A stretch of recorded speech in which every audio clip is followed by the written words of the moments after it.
আমরা বলতেছি গণতান্ত্রিক রাষ্ট্র, কিন্তু গণতন্ত্র তো মরে গেছে।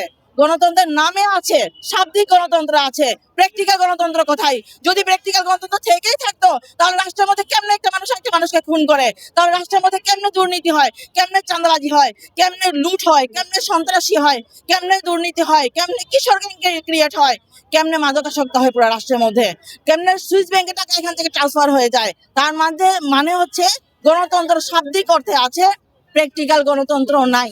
তাই আমরা চাই মানবতার রাষ্ট্র, যে রাষ্ট্র সব মানুষের পক্ষে কথা বলবে এবং বাস্তবিক প্রয়োগ হবে মানুষের অধিকার স্বাধীনতা নিরাপত্তা। আমাদের রাজনৈতিক যে ইয়াটা হচ্ছে সেটা হচ্ছে ইনসানিয়ত বিপ্লব। ইনসানিয়ত বিপ্লবের পক্ষ থেকে আমরা পুরো বাংলাদেশের মধ্যে 300 আসনের মধ্যে আমরা 42টি আসনে আমাদের প্রার্থী আছে।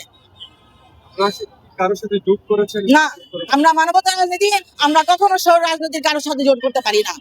যদি মানবতার রাজনীতির পক্ষ কাউকে পায়, তাহলে তারা আমাদের সাথে একাকার হবো। বাট সৌর রাজনীতির সাথে মানবতার রাজনীতি কখনো জোটবদ্ধ হতে পারে না।